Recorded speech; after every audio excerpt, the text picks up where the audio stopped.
All right, good afternoon. How's everybody doing? Good, you got your snacks, salads, hummus, it's all good?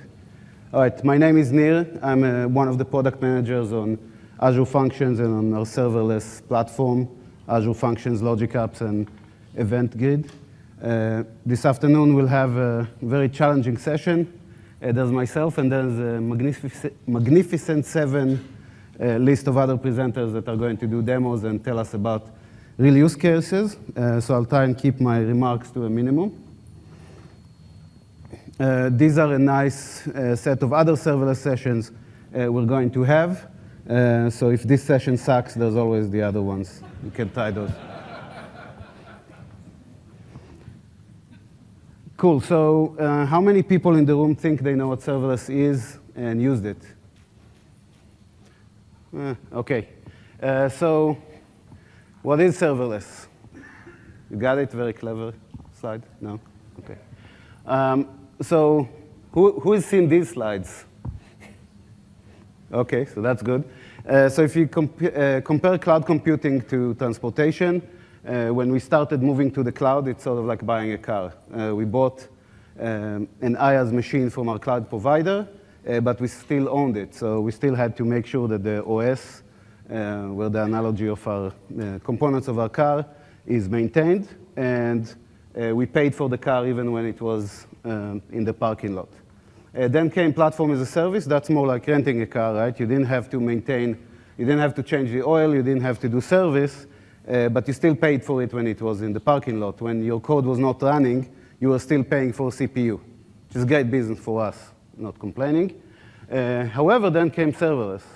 So that's like one of those car-sharing companies. And essentially, all you get is to run your code. We are maintaining all of the infrastructure. You don't have to think about where your code is running. And the big innovation here is you're only paying for the time that your code is running. So it's just like using one of these ride-sharing apps. It will move you from point A to point B. Cool, so why do people love serverless? You don't have to worry about the infrastructure, so you really are going with maintaining your code, maintaining your app instead of maintaining your environment. You don't have to worry about scaling. If you write it correctly, you understand how it works, it will scale infinitely for your needs. And then there's a simple programming model of functional programming, and with the stuff we have here at Microsoft, very easy development tools and inner and outer loops, which we'll see during the demos. So obviously, there's a lot of kind of hearts and, no? Thought it was, okay. Fine, the jokes will end very soon. Cool, so one of the things that's interesting in our industry right now, there's a lot of sort of mishmash or salad of terms. Serverless is now becoming to this term that you remember you used to say that people are cloud washing stuff, and now people are serverless washing stuff. So if you look at sort of the strict definition of serverless, it means there's an abstraction of the infrastructure, you get to scale instantly, and then you pay only for the time your code is running. What we're seeing now is we're seeing people shipping what we call FaaS, functions as a service platforms, obviously like Azure Functions, but others that are running on that serverless infrastructure. And what we're seeing emerging now is something like Azure Container Instances, where you essentially run a container with the same rules. You don't have to instantiate an orchestrator or a VM to run your container. The container will scale, and you're only paying for the time the container is up. So as things move forward, we're seeing this sort of category emerging and morphing. The other byproduct of that is we also are seeing, and we've seen this in Scott's keynote, we're seeing functions running on other infrastructure. So it's very easy to call a Raspberry Pi serverless because there's no server there. But what we're really seeing, we're starting to see this functional programming model running on in other places like Kubernetes on-prem, obviously on Azure Stack, and then in Azure Container Services, or any Kubernetes or any container compatible data center. Cool, so when we talk about the Azure Serverless platform, we are essentially talking about a bunch of things, right? So it's very nice to have compute, but you need more than compute to have a real app. You need state, you need messaging, you need a database, and obviously with the intelligent edge, intelligent cloud, you need all these AI services to make sense out of the data that you're collecting with all these devices. In Azure, we look at these three sort of champion serverless applications, Event Grid that we'll talk about and we'll see, that allows you to create events at scale and connect all of these serverless applications. Logic Apps, which is our visual way to create workflows, and we'll see that. And then Azure Function, which is our function as a service product. As you can expect us as Microsoft and US developers, we have an industry-leading application lifecycle management story. You can develop Azure Functions in Visual Studio and Visual Studio Code. You can develop Logic Apps in Visual Studio. You can debug locally. And then with our integration with App Insights, you can actually look at how your application is running after the fact and understand how your application is behaving rather than doing operations to your infrastructure. And again, we'll see some of that in the demos. Excuse me, sorry about that.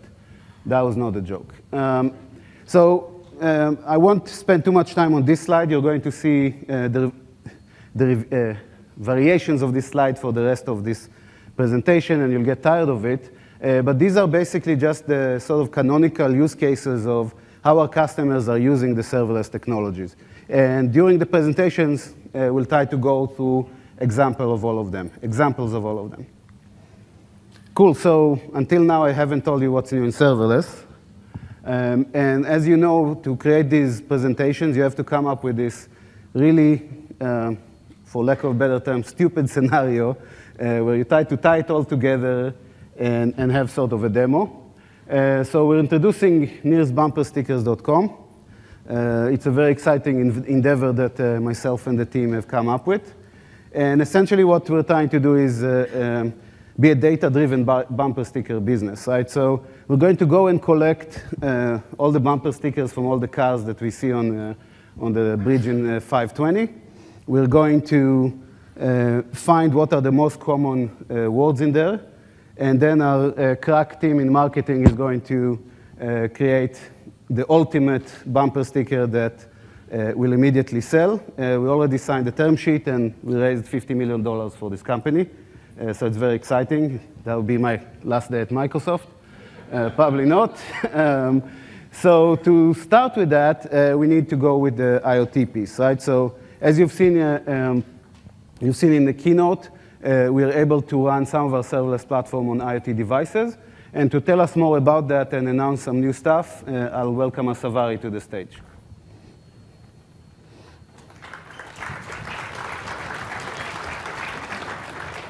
Which number? Yeah.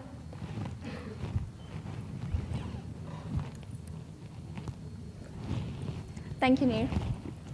All right. Thanks for being here today. So I'm going to be talking a little bit about languages and functions. Traditionally, you saw that functions came packed with 3 languages. You could build using C#, JavaScript, or Java. Last year, we heard feedback from you about the need to support Python, so you can then enable your machine learning and data science scenarios also in a serverless fashion. So today, I'll be showing you a little snippet or a little sneak peek into what the support looks like. So here I have a functions project and a Python function. I'll zoom into my function a little bit so you can see better.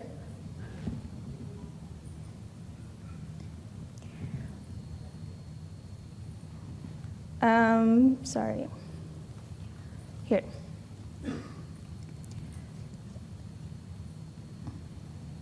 My function uses 2 bindings. You can see them described as method attributes in my function. These are described in the function.json manifest, where I have a blob trigger. So this is a trigger binding that can invoke my function. And then another output binding, which is blob storage. So my function, after it executes, it can go back and write something to storage. Let's look at the actual Python script or our actual function. And just to show you what this function is actually doing, I'll tie this back to Nir's bumper sticker idea. He's stoked about this business plan. You can see the excitement on his face almost. So what we're going to do is our blob trigger will kick off this function. We'll grab the contents of this new item that was added to blob, and then make a request to the cognitive services computer vision endpoint right here to grab the actual text that's contained in that image. Once we've made this request, we'll use the response along with the Python natural language processing library to extract any important phrases or nouns off that text. We can then go ahead and use those nouns or phrases and write them back to storage to a different container via the output binding. And you can see I'm using the easy-to-use functions programming model here and not really interacting with the Azure storage SDK as such. So that's what the programming model brings you. OK, let's go ahead and run this locally. And I'll use the functions command line utility to start my function app locally. And so once I have this, you can look, I have my function app running on a localhost endpoint.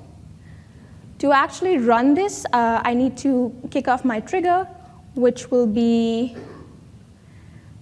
a new item. Let me just set the resolution right here. OK, I'll add a new item. Let's go ahead and pick the sticker. Looks like a cool one. So once I upload the new image, this event should invoke my function, which should process the image exactly like we discussed earlier, and output the results to a separate container right here. So I'll go ahead and open the results. It looks like I uploaded to the wrong container. Let's try that once again.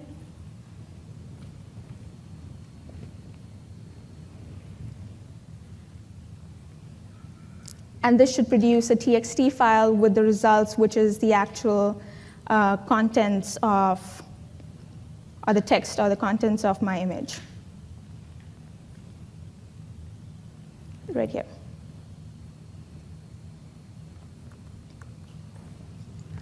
Now, this was an example of the function running on my machine locally. But the great thing about our Python support being on the V2 runtime is that you can not only build and run anywhere on any platform or OS. You could see I was developing on a Mac. But you can also containerize this function, your function and the function's runtime, to run on, say, an IoT device. You can obviously run it in any of the Azure container services. But the IoT device gives you the potential to even run it on, say, a Raspberry Pi, which is the example I'll be showing you today. So let's take the exact function that we saw earlier, maybe a slightly separate, slightly different example, in which case, instead of ingesting my image from the blob store, I capture the image from the camera that's attached to my Raspberry Pi. To containerize this function, I will go ahead and build the Docker file that's been provided to me, and then push it to Docker Hub registry.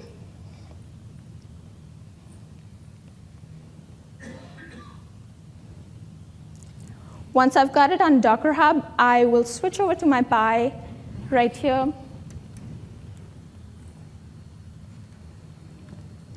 And Docker pull it. Just to save us some time, I've already Docker pulled the image to Raspberry Pi, and I can simply go ahead and run it.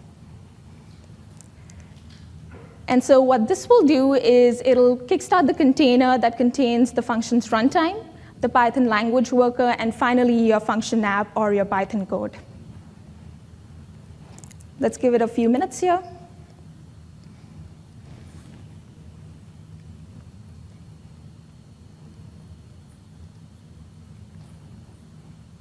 OK. What I'll do now is I'll take a picture of an image I've got on my camera. Let's first start with the exactly same image that we saw earlier, so we know it works the same way, and then we can try with a few different images.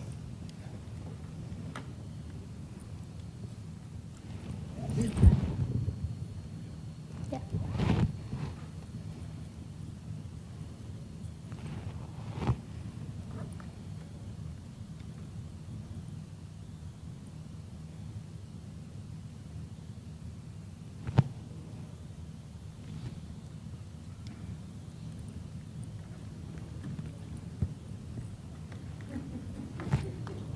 OK. Let's try once again.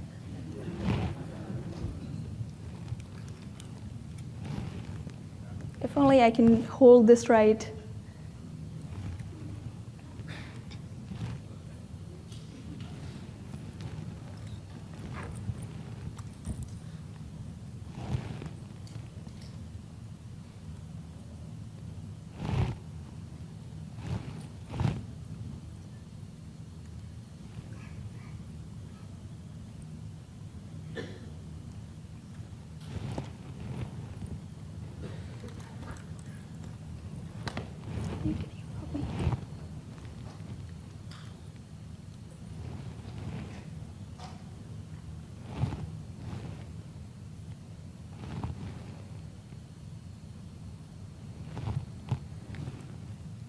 OK, doesn't look like the demo gods are with us today.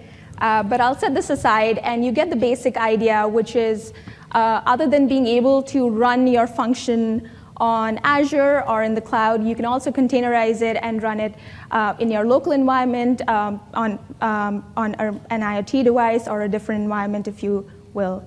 The great thing about this is now that hopefully once I do figure out how to hold the camera right and take a picture, I can go around the parking lot taking pictures of different bumper stickers and getting more data instead of just being based on the sample set that I had in Azure for market research to help the bumper sticker business.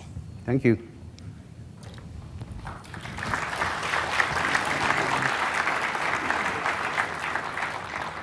Cool. So we've seen the example on Techio and Savari, an example for IoT cloud and edge. As you can see, this technology has a lot of potential, and one day we'll get a demo that works. Oh, now we don't have a clicker that works. Cool. So we've seen the demo. So today we're announcing the preview of our Python support in containers on our V2, and we'll soon see that support arriving in Azure in the serverless mode. And I believe that was it the Cognitive Services Vision API, right? Savari, the Vision API? Yeah, so Computer Vision API now supports outputting a model that you've trained into an Azure function, and what it will create is the Docker file with the Azure function that you need in order to run it immediately. So that's available today. So with that, I wanted to invite one of our partners, customers, that is actually using our serverless technology for their product. So please help me welcome Ravi from ABB. To use the clicker? Yeah. Yeah, this one. Thank you. Don't press the up button, I don't know. Good afternoon. Can you guys hear me? Hi. So I work for ABB. I'm not sure how many of you have heard of ABB. ABB is an industrial company.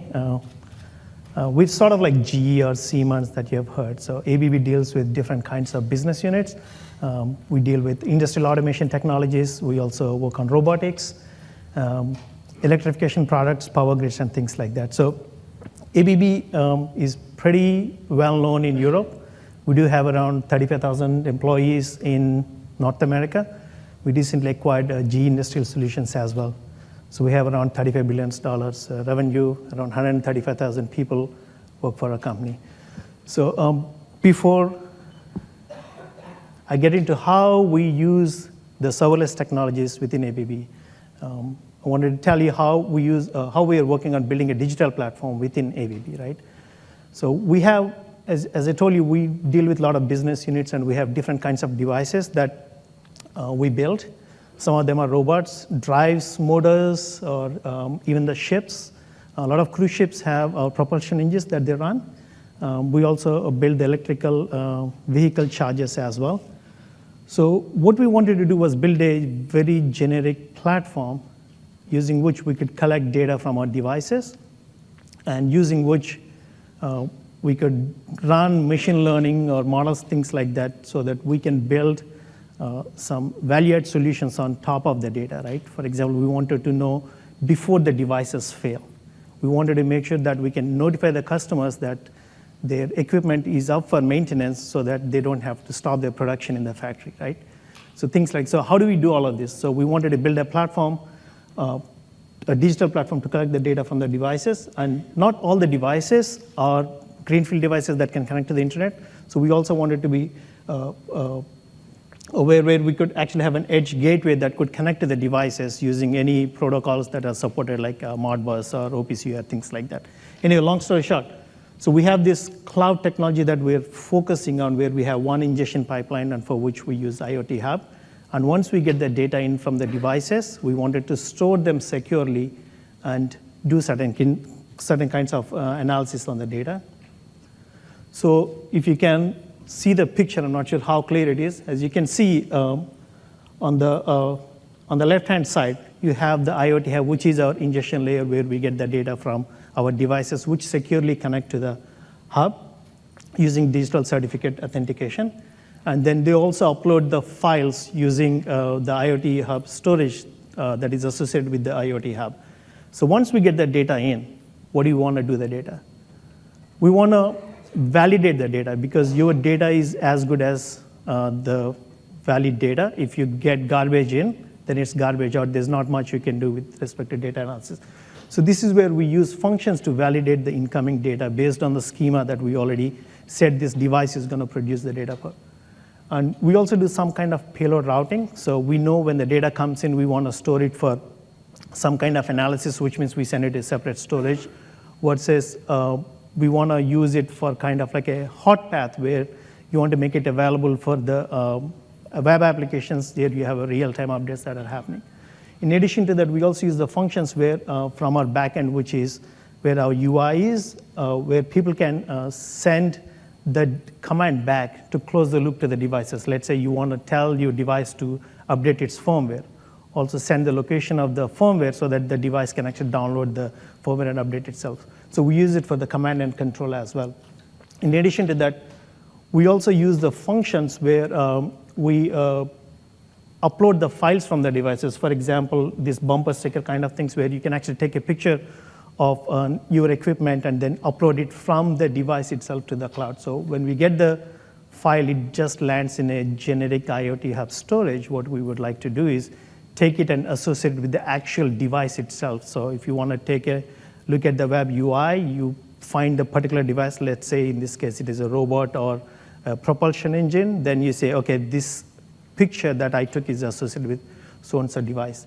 In addition to that, what we would like to do is we also use the functions for sort of like soft alarms.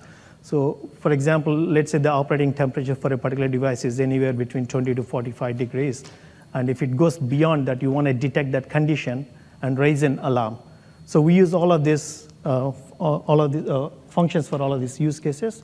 Now, why did we use functions, right? We could have written all this code using some kind of services in the cloud.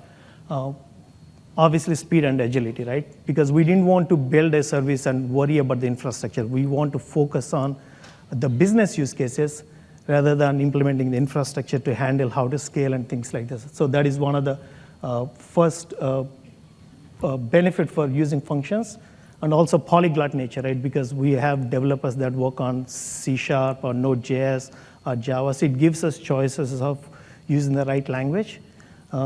Another thing is it has inbuilt integration for triggers like Service Bus or Event Hub or blob storage and things like that. So we don't have to write our own code and worry about building the triggers or the syncs for that. How would we like to use the serverless technologies in the future? So right now we just started using functions, but we would still like to look at other use cases as well. For example, logic apps is something that is pretty new. So this is something we want to use for our integration with enterprise applications. So right now we are so much focused on IIoT, but we also want to expand this to do an enterprise integration as well. Also some kind of social media interaction as well if there are applications and needs for that. And we're also exploring Event Grid. Right now we use functions to move the files around, and Event Grid could be a good use case for us there. In addition to that, we also have the IoT Edge gateway use case where we'd like to use the functions there so that we can actually filter most of the data before we send it to cloud, because sending the data to cloud is not really cheap. Yeah. Thank you. Thank you, Ravi. So you've seen how we're advancing this use case in IoT and how people are actually building products with it. Another use case that we see a lot with functions is obviously, or with our serverless technology, is microservices. It's very easy to build these HTTP endpoints and get applications up and running. It's very easy to use our API management or API proxies to create a nice REST API on top of functions. And we're also seeing use in data integration, where you have to process data that's coming in from different formats and essentially clean it up, just like Ravi was talking about. So if we continue sort of our sticker journey, we'll talk a little bit about durable functions. Durable functions is a set of capabilities we have on top of Azure Functions that is there to solve sort of practical problems where you still need state or you need to run a process that takes more than the 5 minutes or 10 minutes timeout that most of the fast providers give you. So the first one is obviously very simple. I need to call function F2 from function F1, and I need to have some kind of a serial process. The other one, which we'll see in our demo, is a bit more complicated. I need to fan out and fan back in. We'll see that in a second with our sticker demo. Another sample we're seeing is HTTP endpoint. So essentially, it's very common for us to say we need to run an asynchronous process, right? We call some kind of a web service, we put something on a queue, something else processes it, puts it on another queue, because we don't want to create a DDoS attack inside our system. With our HTTP API, it's trivial to create an endpoint, and that endpoint will provide us with the data to see how our async process is running. And we'll see an example of that in a moment as well. Another pattern that's very common is monitoring. So I have these jobs that run on a scheduler, but what if the job fails? What if the next job that will initiate 10 hours from now is actually looking at unfinished data from the previous job or something got corrupted? With durable functions, I can actually change my timer based on how the first job went, which is very powerful for all these kind of huge batches that I need to run. And then finally, I can do a long-running workflow where I can have human interaction. I need to change states on some kind of process, and I can use the durable function to wake up a process many, many days later. So the main point is that we have something that is stateful. The programming model is very intuitive. It's the stuff we use to in C#. And let's sort of connect it to our sticker story. We've successfully collected a bunch of sticker text from all these sources. And now what we want to do is essentially figure out what are the most common words inside the stickers.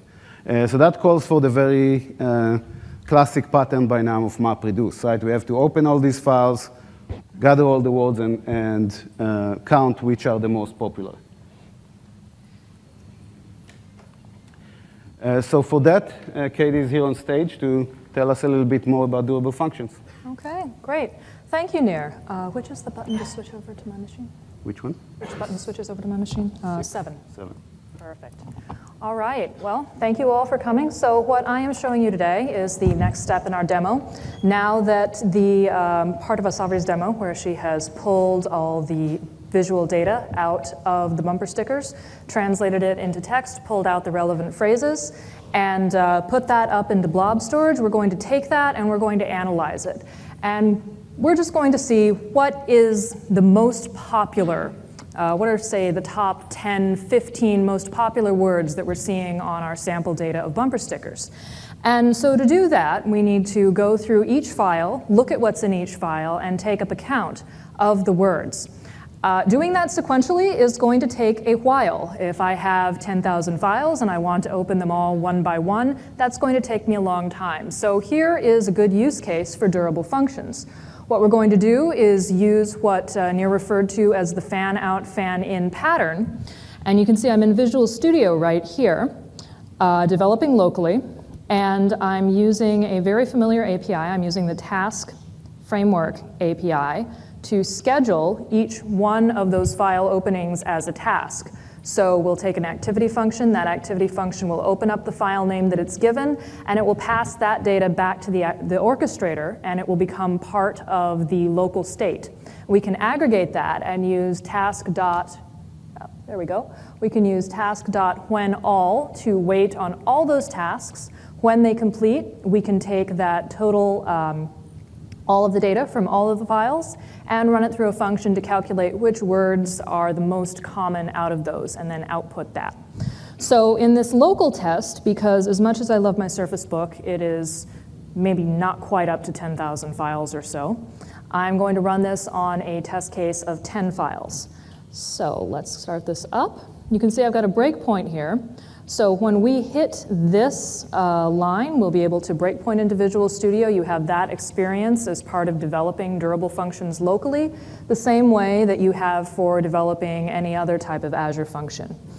One thing that I should mention, we're going to kick this off with an HTTP trigger. So I've alluded to a bit the orchestrator and the activity. Durable, an activity function is basically the functions that you're used to. They perform some sort of work. It can be async, it can do I/O. And then Durable introduces this new concept called the orchestrator function. And what the orchestrator function is a runtime that's not starting, and I bet I know why. Yep. Kill that one. Okay. Now live. Okay. So the orchestrator is used to literally orchestrate the actions of various activity functions in code. It's kind of like logic apps in that it allows you to define a workflow of various pieces, but you can do it in a code-based fashion. So if visual designers aren't for you, then that's what Durable Functions does. Okay, so we have started up. We've got an HTTP endpoint to kick things off. I'm going to note that an orchestrator function can be kicked off from any type of trigger binding available in Azure Functions today. I just like to use HTTP triggers because they're pretty simple to set up, and I also get some nice JSON back with endpoints. And those endpoints will allow me to monitor, the status of what's going on in my orchestration as it runs. So let's kick this thing off. Give it a second here. 2 seconds.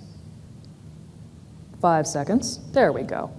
All right, so this JSON that I've gotten back, you can see I have this status query get URI. And if I follow that, I get some information on the status of my orchestrator as it's running. Now it's currently running through a number of files, so it may be a touch slow to respond. Oh, and it's actually already done opening up those files, or at least scheduling the tasks for them. So we're going to take that breakpoint out and let it continue to run. And in the meantime, we should get some information back about what's going on. Sometimes I run this, and by the time that I've queued up a new window to query the status of what's going on, my job is already finished. In this case, it looks like the status request is taking a lower precedence than all of the I/O activities that are going on. Let's just try. Oh, there it is. All right, so we can see that our function is running. We didn't put in any input, and we don't have any output yet, but we will when it completes. We get a created time and a last updated time.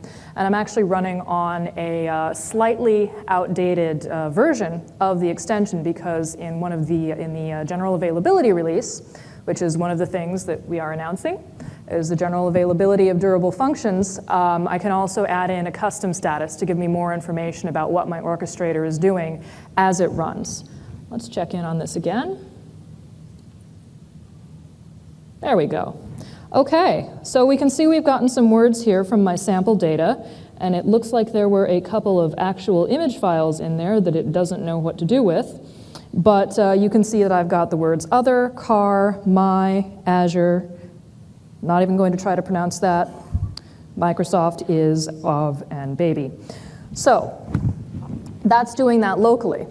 I can also do this up in the cloud at a greater scale. So I have set up this single-page application, and all it's going to do is it's going to call the durable endpoint the same way that I did locally, but I've now written a little JavaScript code to use those JSON, or to use those endpoints that I've given back to parse the status and give it to me in a graphical format.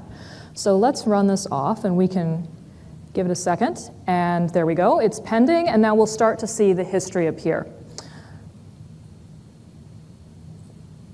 I said, well, there we go. Okay. So this is going to start going. I've got about 100 files in this blob storage that I've prepared, so it should start running through there.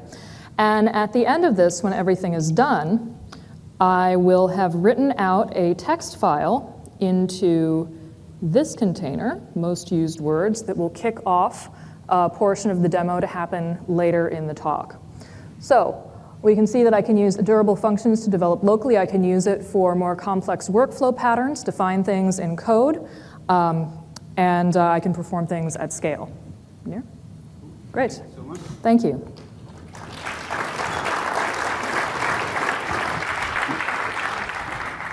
Thank you.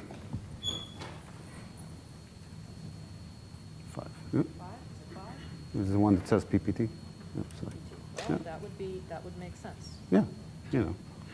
Okay, so we've seen what we can do with durable functions to process a bunch of data. And again, we see that happening with real customers. So today we are announcing the general availability of durable functions in C#. And we're also having durable functions now available in Node.js, in JavaScript, in preview, which you forgot to show. But yeah. Yeah, but we'll also check out our documentation, and you can see how it runs in JavaScript. And actually, the work we've done to make it available in JavaScript will allow us to make durable functions available for more languages much faster. With that, I wanted to move on to data integration. Did I miss the? Let's see, I think we have a scheduling malfunction here.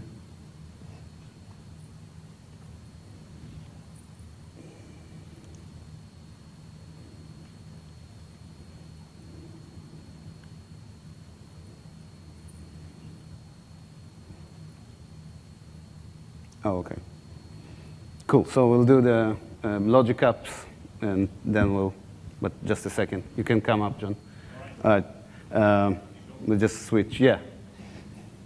We'll just model for, we do it. All right, so to talk about the data integration, and you can set up, I have a couple of slides more. We have Jon up here. Today we're also announcing our partnership with the CloudEvents. This is a CNCF initiative that starting to create a standard serverless eventing format. The format is pretty intuitive. You basically have this header that has a very kind of known set of keys, and then you can bring your data based on your application, and it will help normalize stuff like webhooks, which is more of a standard rather than a format.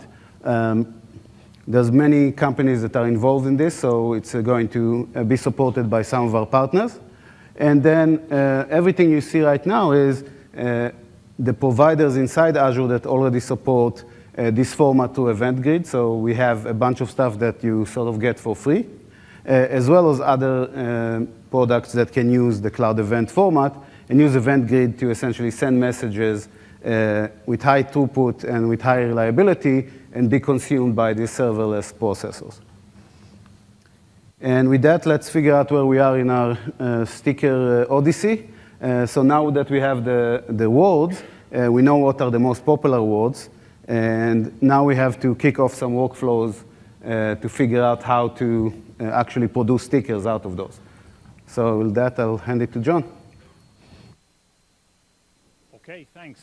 Right, so one of the things that Scott showed in the keynote this morning, I'm going to dive into more details here, is some Event Grid integration. So Event Grid and Logic Apps are the other two parts of our serverless capabilities in Azure.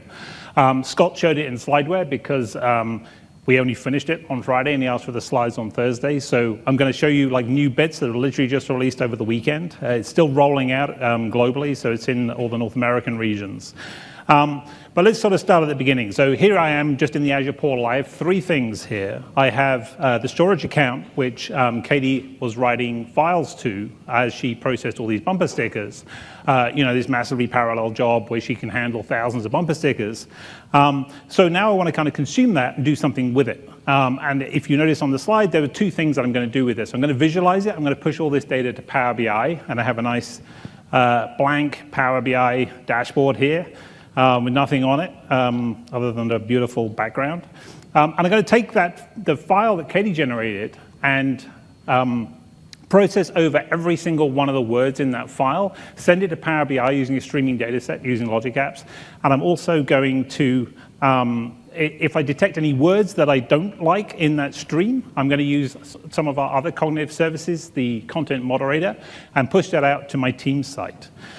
So just a good example of how easy it is to do this now, and this is all the new bits I was just mentioning, is that here on the left-hand side, I now have this events tab, and when I click on this, I see a new experience where I can actually choose one of three pre-built templates for Logic Apps, allowing me to just click through and create a Logic App directly from these templates. I can also create an Azure function. I've got more options. I could go and actually create a webhook that was hooked up to the events that are coming in, or use storage queues or event hubs or a hybrid connection.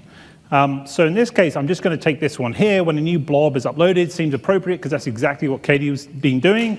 So when I click on create on this thing, it's immediately going to take me to the Logic App designer. And there's a couple of things I need to set up first. There's just two connections. I'm using two data sources. So this morning, I think Jeff mentioned there's over 200 connectors for Logic Apps now. So I'm obviously using blob storage because that's where the events are coming from. And I'm using Event Grid because that's how I'm getting the event. So I can just click continue on this, straight into the designer, and just give it a second. I can open this up and see that it has passed across my subscription, it's passed across my resource type, a storage account, it's passed across the resource name. And I can even filter down on the actual event I want to receive. So I can say one blob created. And this is one of the changes we've literally made in the last couple of days, and these templates haven't been updated yet, is that I don't need this condition anymore that says, hey, what type of event is it? I want to filter out the deleted and just focus on the created, but it doesn't matter for this. So I'm just going to have a delay of 30 days, which may be a little long for us to wait. So let's change that to 1 minute. Save that down, and then I'm going to delete the blob, getting the path of that blob from the event, and delete it after a minute when the blob arrives in my container. And that's it. I can save this straight away. It's going to open up a blade and ask me for a name of this thing. I'm just going to pin it to the dashboard. Let's call it New Logic App. And that's it. I've just created a Logic App that's going to consume the events that get fired when new files get written to blob storage. Okay, let's look at a slightly more interesting examples. I'm just going to let that sit there and create. I'll just open up this second Logic App. And this one is going to do a couple of other things. It's going to fire off the same event, so I can say, hey, when events occur on my storage account, and I can even use advanced options, and I can say only this container, most used words, because that's the output container. I can scope this up or down and trigger on any scope, either on everything in my blob storage in that storage account, or narrow it all the way down to a container. I've also got a suffix filter, so I can just narrow it down to text files that get written into that folder. So I have a lot of control over which events I'm interested in, besides just the event type. You can see this Logic App's a lot simpler because I don't have that condition anymore, because I'm filtering right there on the event type in the first place. I get the blob content, and then I'm going to for each over all of the words in this blob content. Now, what does it look like? Let's just pop across. This is the file format that Katy was using. So I just have a whole bunch of words, cars, serverless, Azure, and it counts the number of times that those words appear in all of those bumper stickers that were scanned earlier on by a Savary. So what I need to do is I need to kind of break that up somehow, because I've just got this JSON document. And because Logic Apps understands JSON natively, I can use a parse action, provide the JSON schema, and the JSON schema then tokenizes all the data values in that incoming file and allows me to then pick each word and spin over them. And this is the content moderator. Now, one of the things I was mentioned earlier is that a lot of our cognitive services are highly configurable now. You can take the computer vision, you can give it your own model and train it with your own images.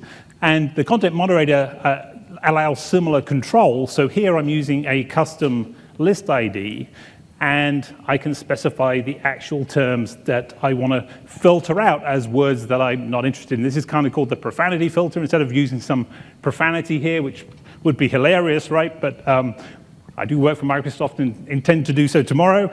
I'm just going to show just a couple of terms that were thrown in. You see, you can see where I'm going with this if I just click on these things. So I kind of, if you're interested in these two things, you're probably in the wrong building. So I'm just going to filter that stuff out. And if I see those, it's actually going to kick it down to the second path, which is to push it out to my team site and say, hey, this word's detected, please triage. If it doesn't have any of the words that I have in my content moderator filter list, it's going to send it out to my Power BI streaming data set, and it's just going to send out the word and the count and visualize it in Power BI. Okay, so the only thing I have left to do now is actually run this thing, and I can simply do that. So actually, because I now have two logic apps, if I click on events here, oops, I didn't enable it. So you can see this is the one that I created from the wizard experience where I just pick the template and creates it. So I can see each subscriber to the event publisher, which is the storage account. So let's just pop over and enable the logic app I just showed you. And then they should both be registered. And then I can go to Storage Explorer and open up my most used words, which is the container that I'm using. You can see Katy's, some of her previous runs are there, but I'm going to upload the file I just showed, put that in, stick of words, upload. File appears, so I can then have a look at what's going on in my Logic app and refresh this, and with any luck, it should fire my Logic app. There it is at 3:31. Logic apps is great because it has all this run history. I can open up each one of these and see what it did. We keep this for 3 months. You can actually increase it up to a year now as well, so that you can have very long-running Logic apps over a long period of time. And acting as a sort of debug history as well, I can open it up and look at the data and see the path that it took through based on the data that it was processing, if the Wi-Fi cooperates. Ooh, tick, tick, tick. Interesting. Let me click on another one. Okay, so what's kind of interesting is that it shows there are 13 words in the file, and I see the for each loop where I span over each word in that file and made a decision about which direction I went in. So I can open this up and look at this condition. You see the condition's false for the first word, and I can just sort of flip around all of these and sort of, I'll keep going until I get to one that's true, and you can sort of see this in action. See every single one of them is going to my Power BI streaming data set. I'll show that in a second. I just keep going. Eventually I'm going to get to one that says true, hopefully, which is this one. And this time it's gone down this left-hand path and showing post message. And look, it picked one of the words that I had defined in my content moderator list and sent it down the other path instead of sending it to Power BI. And so if I go over to Power BI and just refresh this data set, I should see a nice kind of word cloud of all the words coming in from all the bumper stickers that were all processed through Katy's parallelized durable functions MapReduce job. Okay, and the only other thing is that I pop over to Teams, I should see there are 2 words that were written out to Teams based on the conditions that I had in my Logic app. Thank you.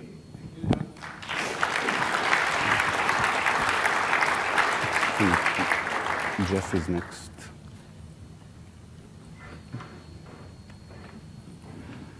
Cool, so we've seen how easy it is to take this data and then write workflows, write business events. We didn't need to learn all these APIs to call stuff like Teams. We can use Logic apps to articulate our business process very quickly. So today we're announcing the CloudEvent integration.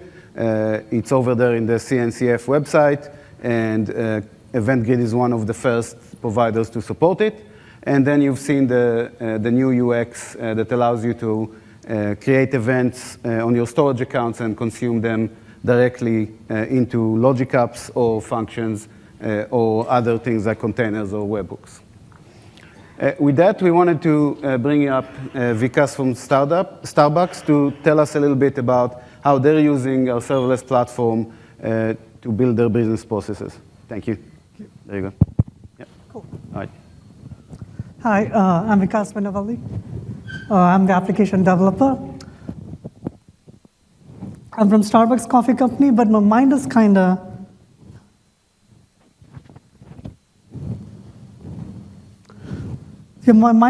stuck up on the real-time text-to-speech over there, and I haven't been really following the presentation because I was trying to catch errors over there, and it's able to pick up my accent too, so that's good. So today, I'm going to talk about the inventory hub. It's the name is kind of obvious. My peers are also around here. Otherwise, I would have said this application was primarily built by me, but they're over here, and they'll probably call me out on it. So the main purpose of this application is we read this application processes all the items that a store gets, and also the number of items that we sell, or it also determines what are the items that we need to prepare in order for the customers to buy, returns, and it does a lot more things. But my main goal as part of today's presentation is I want to give you a very quick insight into our on-prem applications. We do a very good job of keeping up to date and sticking up to the current standards. And also I want to point out the components or the similar components that we found on cloud and how we have migrated from using some of the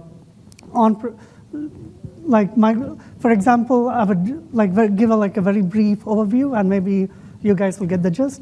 We do a very good job with our automation, and we believe in the policy of infrastructure as a code. For our on-prem systems, we use SaltStack, and obviously, everyone uses Jenkins, and that's how we automate our infrastructure deployment. So we wanted to follow the same pattern for our cloud deployments too. And as expected, we are using Azure CLI because many of us are into Linux-based systems, and we are comfortable with CLI over PowerShell. And also, we use Node.js to do some kind of complex, I wouldn't say there's complexity in deployment, but there are a lot of conditions, and based on the conditions, we do certain types of deployment, and that's where the Node.js comes into play. This specific application, as the name suggests, we do get a lot of messages, a lot of data. So a synchronous model is probably not very feasible. So in our on-prem system, what we do is we use Kafka, which actually does the queuing for us. But this application, when we built it in cloud, we wanted to find a similar component, and currently we are using Azure Event Hub. We also use Service Bus, but that's because we wanted the message timer functionality. We are big into containerization. So for on-prem systems, we use Docker. And also we use Kubernetes, and we use Kubernetes to orchestrate our Docker containers.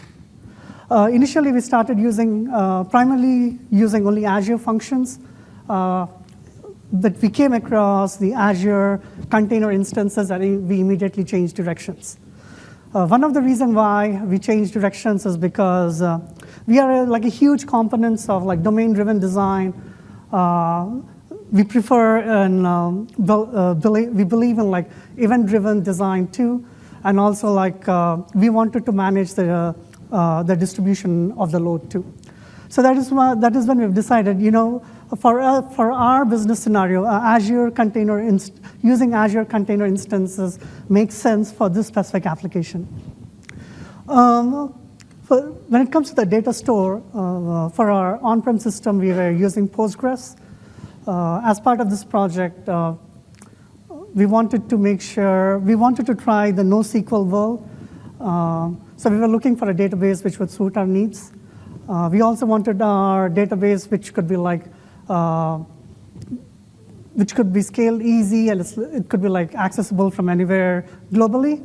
And that is one of the main reasons why we've used Cosmos DB. And also the failover functionality is pretty slick, where we didn't have to do a lot of setup. With the click of a button, it does the failover for us.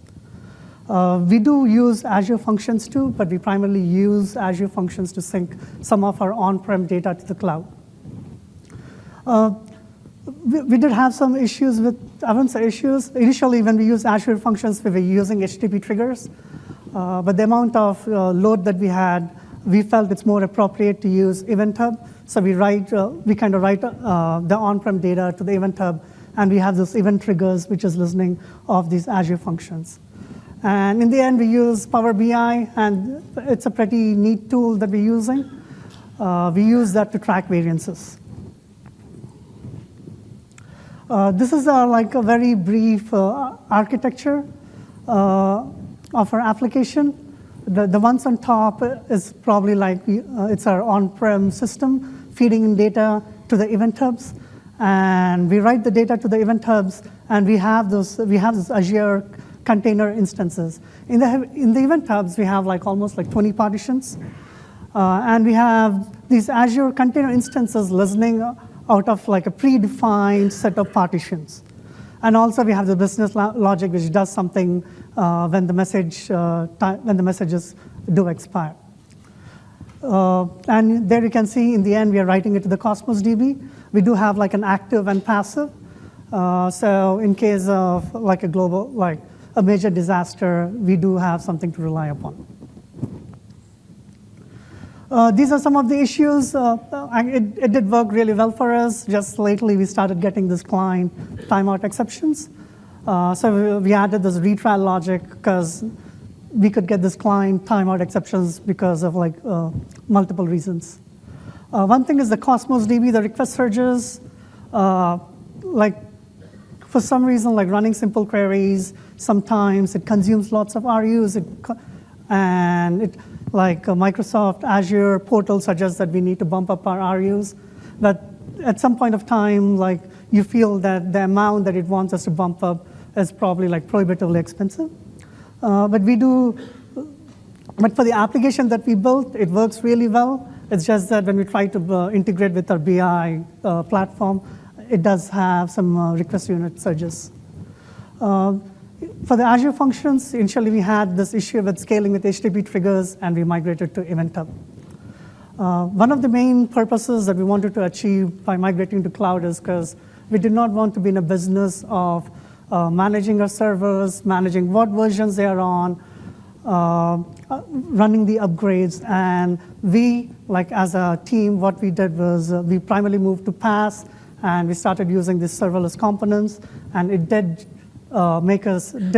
enable us to focus more on solving the business problems than working on the infrastructure-related issues. Thank you. Just FYI, there's a Starbucks booth, and if you guys have any questions, we'll be glad to answer your queries. Thank you. Thank you so much. Thank you. Cool. So don't worry, we're almost done. We talked a little bit about microservices earlier. Another topic that we're seeing people using functions for is single-page web applications, is the ability to essentially host your HTML in Azure Storage or on top of Azure Functions using our proxies, and then building simple web applications that consume these microservices as HTTP APIs. So let's talk a little bit about our Azure Functions HTTP scale. Basically, right now, we're at the point where we figured out what the optimal sticker looks like, and we'll find out in a moment, I'm sure. And now it's time to sell this sticker. Obviously, it was a mega hit, and we need to handle scale in our HTTP API we use to sell our stickers. With that, I'll hand it off to Jeff. Thanks so much, Nir. All right, so we have done data collecting, Raspberry Pi picturing, logic app processing, intelligence to come to the conclusion that if Nir wants to become a millionaire overnight and have a unicorn business, we need to sell a bumper sticker that says, "My other car is an Azure function." So I'm using that data, and we've created this simple store to enable people to come to this website. They can add items, maybe 1, 2, 3, 4, 10 of these bumper stickers to a cart, and make a purchase. But we had a few challenges when making this website. Now, I think this is a phenomenal idea for a bumper sticker, but I don't actually know if any of you want to buy it. And so how much do we need to scale out this back end to make sure that if people do come in here and have an email address of email@email.com, how many resources do we need on the back end to be able to process these requests? So this was the challenge that we had. So how this website actually works is it's a single page application written in Vue. This is actually a sample from one of our community advocates, Sarah Drasner. I'd recommend you checking that out. And I have this backend completely using Azure Functions. So whenever anybody places an order, what it does behind the scenes is it calls an Azure function. Now, you heard some talk about how Azure Functions with HTTP scalability wasn't optimal in the past, and that was something that we observed, and customers like Starbucks let us know. So I want to show you some of the improvements that we've made in the last few weeks. So this is a live streaming metric of an Azure function in the back. Okay, so this is the Azure function that's processing orders for these bumper stickers. And I can actually see that right now, I only have a single server hanging around back there in some Azure data center, and it's processing 0 requests per second. So there's no traffic right now, not a single purchase. Also means I'm not paying anything to run these Azure functions. Now let's go ahead here, and I'm going to run a load test. I've got a simple application here on my laptop that will actually push 1,000 orders every single second to this Azure function. And I want to know what happens when I go from no orders at all to now everybody at this conference wants a bumper sticker and they all place an order at the same time. And when I do that, I'm going to switch back here and I want you to keep attention to the number of servers that I have behind the scenes. So let's go ahead now. We'll start that load test. Start sending off as this initializes up, 1,000 requests every second. And what you'll notice here as we watch this actually happen live is that very shortly, in the number of a few seconds, I now am at 2, 3, 4 servers that are running in Azure with my Azure function code, processing these orders behind the scenes. In fact, as I stay on this view for a little bit longer, you'll see that 5, 6 servers are coming. There's a little bit of a delay here, 7, 8. Very, very quickly, this simple application processing these bumper stickers has now scaled out to almost a dozen servers now running all processing my function code, enabling me to have very bursty traffic without having to compromise on user experience. So it only took me a few seconds. There's a bunch of instances here, and you can see I'm pretty healthily processing all 1,000 requests every single second in my Azure Function app. So that was just something I wanted to show quickly, one of the improvements that we've made to enable you to use Azure Functions even for these instant and high-demand workloads so that you can know that you can just write the code you want, publish it to the cloud, and have it process at whatever scale you need. So thank you so much.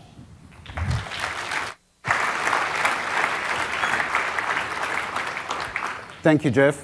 So that brings us almost to the end of our bumper sticker journey. Today we are announcing the App Insight integration by default. So what we've seen showing us this real great streaming data is our product called App Insight. Up until now, you had to enable it in order to get it running. Now it's enabled for all of your function apps by default, and it takes part of our free tier, so you don't have to pay for it until you have to pay for the functions. Also, our monitoring UX, which has had some challenges being based on a different storage and performance-wise, is now based on App Insights. So we're going to see refreshed UX there, and some of these graphs will now go directly into the Azure Function UX. Cool, so one more thing. So one thing that we've seen throughout the day is that people are using serverless, and they're using it to build real applications. With real application comes things like monitoring and also, obviously, the aspect of security. I'm very excited to invite a partner from a company called Puresec, which will talk about serverless security specifically and talk about the beta they're launching with us today. Ory?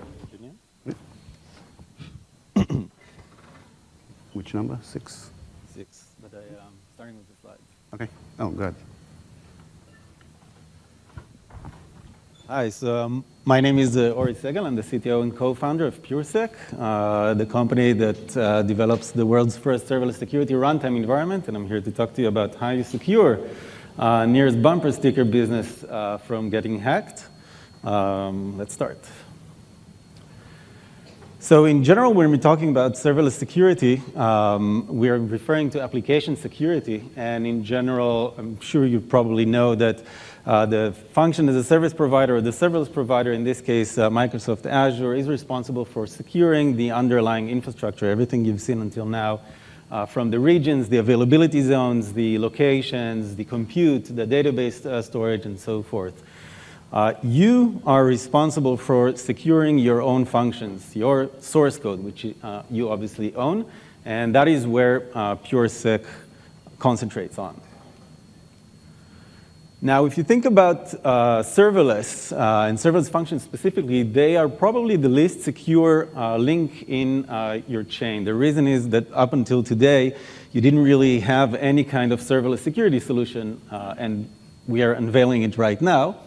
And so if you look at traditional application security solutions, specifically web application firewalls, runtime applications, self-protection, host-based intrusion prevention systems, they're all focusing on securing the application layer by being installed or deployed on the network or on servers. However, in serverless, you no longer have any access, or you're not in liberty to actually install anything on the network, on any servers, or on the platform. And so in serverless, any kind of traditional application security solutions that you used to deploy up until today is pretty much inadequate or unsuitable for that case. Earlier this year, we actually published a guide called the Serverless Security Top 10 Most Common Weaknesses. You can download it from our website. Let's quickly talk about what are the risks, what is the threat landscape when talking about serverless applications. So the classic scenario, you have an event that triggers the function, which then interacts with some cloud APIs, generates output. So how can an attacker actually exploit this? And I'm switching for a moment just to show you an example related to Nir's bumper sticker business. So here's a bumper sticker that will pretty much hack Nir's business. I'll go back.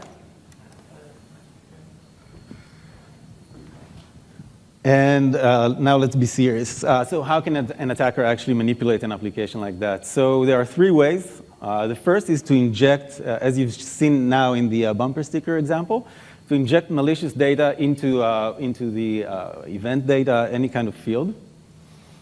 You can also manipulate third-party libraries that the developer is using with malware.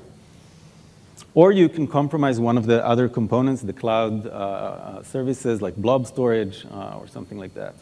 The bad things that can happen, obviously injection-based attacks like you've just seen, SQL injection, cross-site scripting, path traversal, and so forth, bypass of authentication, compromising data, denial of service, and et cetera, et cetera. So how do you protect serverless functions? Obviously with the serverless security runtime environment, which is what I'm here to show you. And what is a necessary?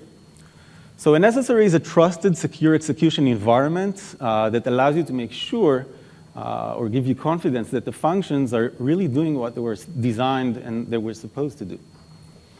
It provides unparalleled visibility into the function's runtime execution environment so you can actually investigate security events in a very granular manner. It provides behavioral protection against unknown attacks. It's not signature-based. And it provides end-to-end security starting from when you actually develop your project. You will see it provides static analysis capabilities. It is cross-platform, so you can use it. You can deploy the function with our security locally. You can move it to staging, to production from one cloud provider to another. And it's very, very lightweight and high performance. We're talking about latency numbers ranging between microseconds to single-digit milliseconds. So Puresec's Tesseract is the world's first SSRE, and it actually starts, as I mentioned, when you build your function. It analyzes each and every function in your project for vulnerabilities and for misconfigurations. As the function gets invoked, it actually surrounds the function with a perimeter, a firewall, that then inspects inputs and outputs to the function. And while the function executes, it runs the behavioral engine that looks at what the function is doing and tries to understand whether the function is doing what it is expected to do or whether it's doing any kind of malicious things. And obviously, all the data going out of these integration points goes out to App Insights and to Splunk and other DevOps tools that you probably use. We are GAing this product in July this year. We're already obviously starting the beta today. And let's see a quick demo. I have a couple of minutes left. I'm doing this myself. OK, so let's start with actually trying to hack. So I have a few very simple functions here. I'll just show you the source code. The integration point of the Puresec security runtime protection is through an import of our library. So here you can see node require Puresec. I also have this in C#. So you're loading the Puresec code. And that's basically it. That's all the integration required. So let's start attacking my functions. The first thing I'm going to do, I'm going to send my function just normal user input, name equals whatever string I want to send, and it sends me back. If I call myself Ory for that matter, it will say hello Ory. And now if I'm a smart attacker, the first thing I'll try to do is try to do a SQL injection attack. So I'll do something classic like tag union select password from the users table. And let's see what happens. So as you can see, the Puresec firewall component triggered on this malicious input. Sorry, I'm doing it again. And it's flagging this as a SQL injection. Now, the data can come, now it's coming from an HTTP event trigger. It can come from blob storage or for any kind of other event. It doesn't necessarily have to be HTTP. It could be an IoT device for that matter.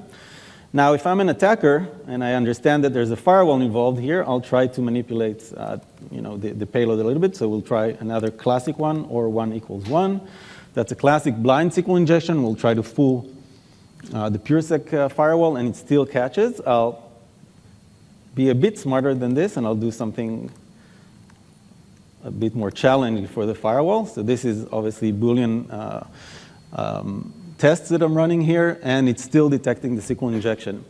However, if I try to type a sentence in English that looks like a SQL injection, let's see, maybe I can force this to do a false positive. So I drop table users and execute XP CMD shell dir.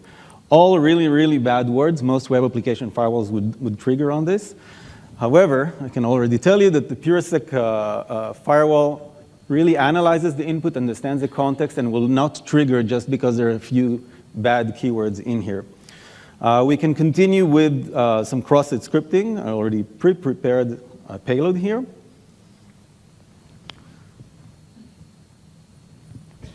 And you can see that it's triggering cross-site scripting. I can try something a bit different. Let's try to reach a file outside of the root directory. And it should trigger local file include.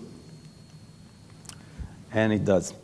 So those triggers that you're seeing now are the triggers generated by the firewall component that inspects the input as it goes into the function. Now let's try something a bit different. So my function will actually execute a command that I will give it, like a shell command.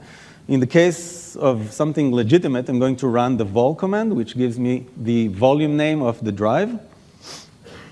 It will take a few seconds. Now, if I'm an attacker and I'm smart, I want to try to maybe concatenate a second command and run netstat, which as an attacker I'm interested in doing. And let's see if this fools the Puresec behavioral engine. So as you can see, the vol command still ran. However, for the second command, I got an access denied. That's because behaviorally, this is not acceptable for me to do, and obviously for the function to do. And how much time do we have? 1 more minute. So last but not least, I want to show you something, a little bit of UI. So this is the Puresec dashboard showing you how many functions you have, how many of them are protected, the total execution time, total attacks. And you can see in Splunk all the events. So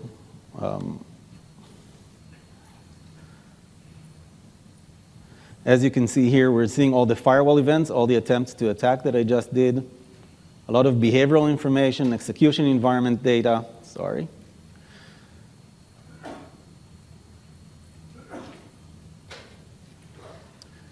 connectivity to the internet from inside the function, so I can tell whether the function was leaking data to the internet, was it doing any kind of TLS activity.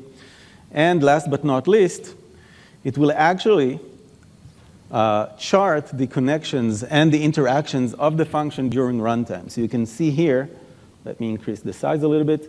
I had 2 executions here. The first was legitimate, so Azure was calling the functions executable, and then that was launching command, which is what I did originally. And then if I inject some attempt to leak data for the internet, you can actually see how this looks like. So Azure called the runtime that called command, ended up executing some malicious command and leaking data to pastebin in this example. That's pretty much it. Yep. And of course, there's the last slide. Yeah, thank you. Yep. So we urge you to join our beta. This is the URL, and you can sign up. It's free. Thank you. All right, thank you. All right, so we ran out of time, so I'll save you these other slides, but serverless for real. These are the things we announced today. We have a booth in the expo, so please come visit us and ask more questions, and then come to one of these other sessions. And thank you so much for your time.